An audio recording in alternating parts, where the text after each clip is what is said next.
Hello friends, welcome back to my channel. I am प्रविद्यु और आज हम आपके साथ डिस्कस कर रहे हैं एसेंशियल्स ऑफ इंश्योरेंस, यानी कि इंश्योरेंस करवाते वक्त आपको क्या क्या चीज़ों की ज़रूरत है, क्या क्या चीज़ें आपने ध्यान में रखनी है।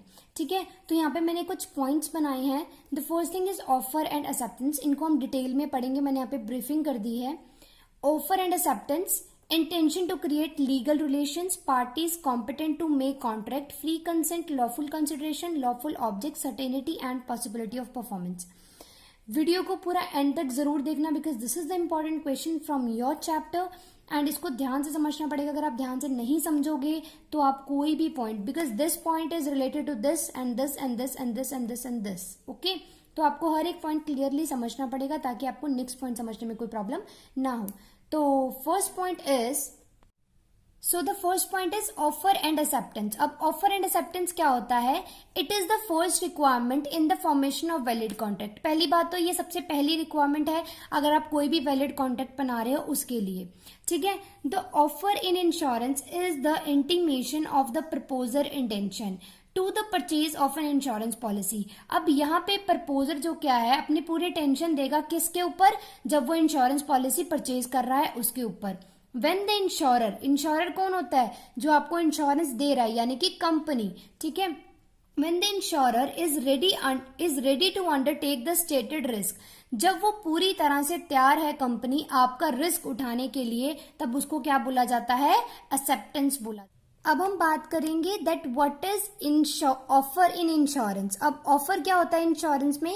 It is known as proposal. इसको हम ऑफर को क्या मानते हैं? प्रपोजल भी मानते हैं।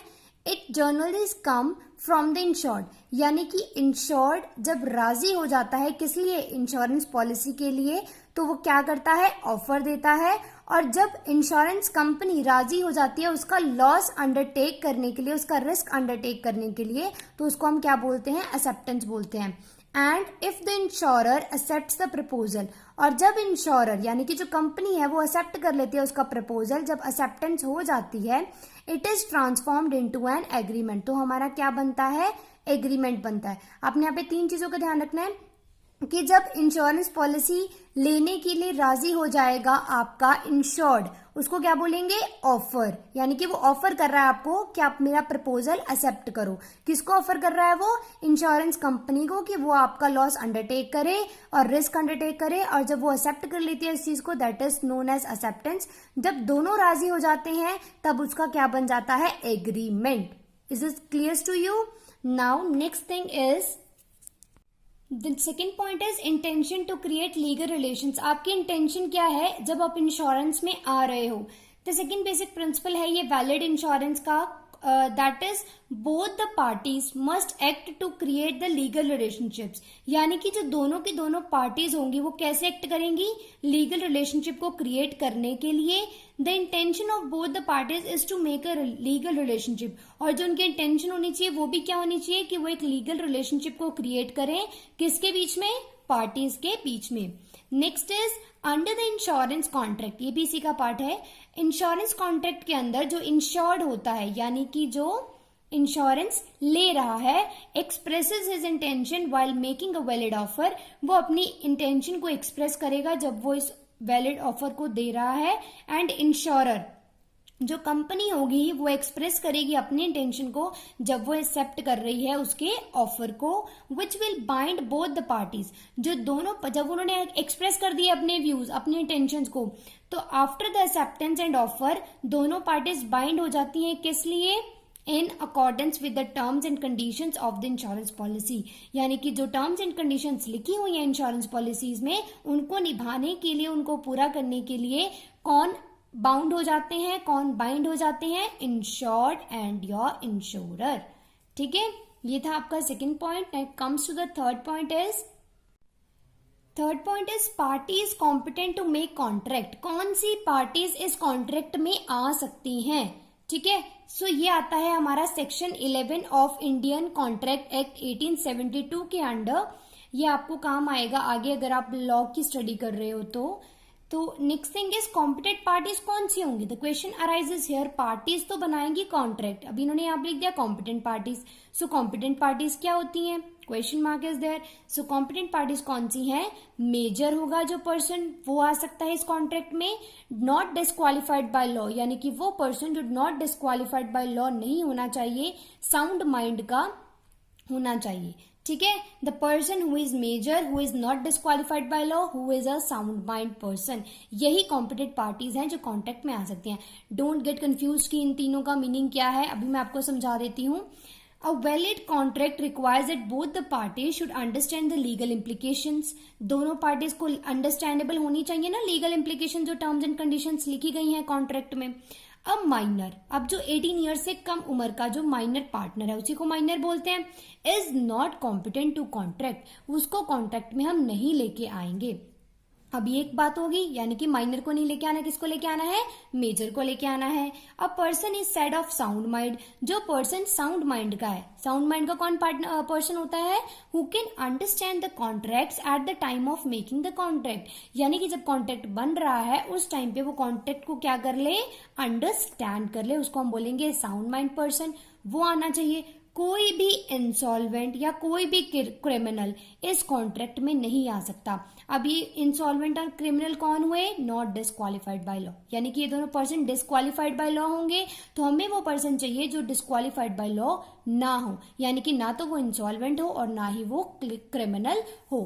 सो आई होप आपको ये थर्ड पॉइंट भी क्लियर होगा। Now comes to the fourth point.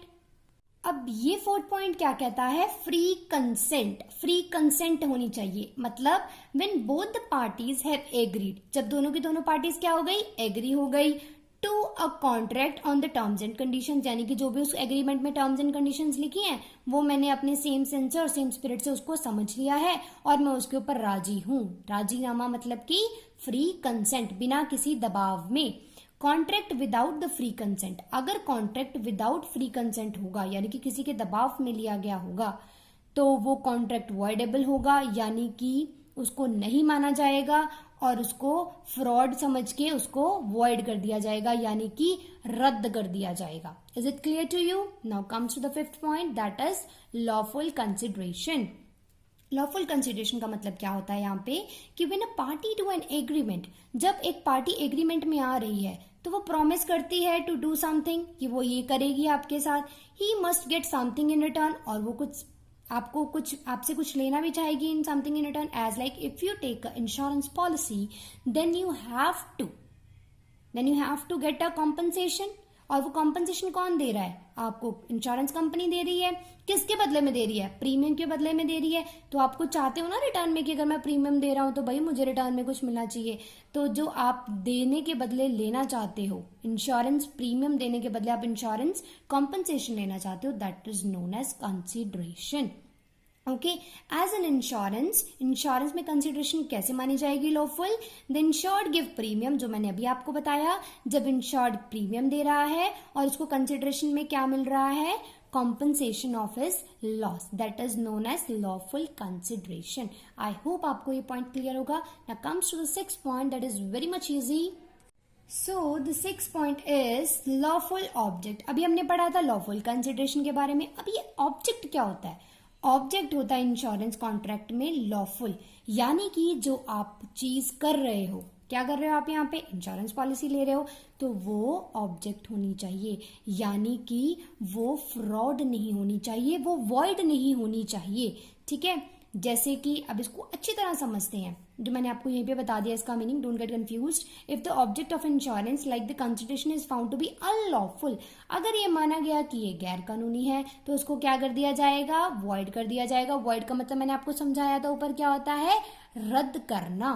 ठीक है, अभी लॉफुल ऑब्जेक्ट कौन से होंगे? अनलॉफुल तो मैम आपने बता दिया कि वॉइड होगा, रद्द कर दिया जाएगा। अब लॉफुल ऑब्जेक्ट होते क्या हैं? लॉफुल ऑब्जेक्ट होंगे नॉट फॉरबिडन बाय लॉ, यानी कि आपके कानून से छुपाए गए नहीं होने चाहिए। नॉट इम्प्रूवल, आपके कानून से वो इम्प्रूवल होने चाहिए। And not oppose to public policy, public policy के अगेंस्ट नहीं होने चाहिए। Not against the provision of law, यानी कि जो हमारे कानून बनाए गए हैं उनके प्रोविजंस के अगेंस्ट नहीं होने चाहिए। ठीक है, ये भी बहुत इजी था। Now comes to the last point, that is 7th point. अभी देखो, आपने इतने सारे पॉइंट्स पढ़ लिए, अब ये लास्ट पॉइंट तो आप खुद भी रीड आउट कर सकते हो। अभी आप इसको समझ के देखो। Certainty and possibility of performance, यानी कि the parties of to a contract must give their acceptance, उनको एक्सेप्टेंस देनी है, एग्री होना है कॉन्ट्रैक्ट के टर्म्स एंड कंडीशन पे, म्यूचुअली एग्रीमेंट होना चाहिए, they have to make their intention clear to the contract, यानी कि उनकी इंटेंशन क्लियर होनी चाहिए कॉन्ट्रैक्ट के ऊपर। अगर क्लियर नहीं होगी तो उसको हम क्या मानेंगे, unlawful मानेंगे। This is all about the video. Now if you like this video then please hit the like button. If you are new to my channel then please subscribe it for more notifications and for more videos. And अगर आपको video में कुछ भी अच्छा लगता है then please comment below. Positive comment भी कर सकते हो। If you have any doubt related to any topic, any point, then you can also comment below. We will discuss there. So we'll meet in next video. Bye bye. Take care.